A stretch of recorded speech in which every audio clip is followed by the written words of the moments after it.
আজকে বৃহস্পতিবার, দুই ভাই বোনের মাদ্রাসায় ছুটি হয়ে গেছে আগে আগে। তো দুই ভাই বোন বলতেছে যে আব্বু আম্মু তোমাদের সাথে আমরা লুডো খেলবো। তো আসলে এই লুডো খেলার ভিতর আমার কোনো ইন্টারেস্ট নাই। তো ওরা মা মেয়ে ছেলে তিনজন কতক্ষণ খেললো। তো দুইটা ম্যাচ খেলছে, দুইটাতে আমার মেয়ে মিমহা উইন হয়েছে। তো এখন ওর আম্মু আর খেলবে না, এখন বলতেছে যে ভাইয়া চল তুই আর আমি খেলবো। তো দুইজনে খেলতে শুরু করছে। এর ভিতরে ভাই আমার মেয়ের কি যে হয়, ওই ডাইন মারলেই না চঙে উইটা যায় উপরে। তো তারপর যা হইলো দেখেন।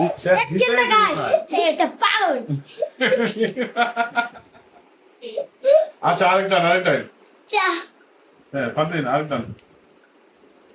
তারপর আবার আরেকটা টাইম শুরু হইলো। দুই ভাই বোন খেলতেছিল আর ফারদিন বলতেছিল ইনশাল্লাহ আমি জিতবো, মিমহা বলে ইনশাল্লাহ আমি জিতবো। তো দুই ভাই বোনে ইনশাল্লাহ আমি জিতবো আমি জিতবো। তো আপনারা দেখে বলে যাবেন যে আসলে এই ডাইনটাতে কে জিতছে। অবশ্য ভিডিও দেখতে দেখতে আপনি বুঝতে পারবেন কে জিতছে, তবে এটা বোঝার জন্য ভিডিওর শেষ পর্যন্ত আপনাদের দেখতে হবে। চলেন আমরা শেষ পর্যন্ত এই ভিডিওটা উপভোগ করি। আবার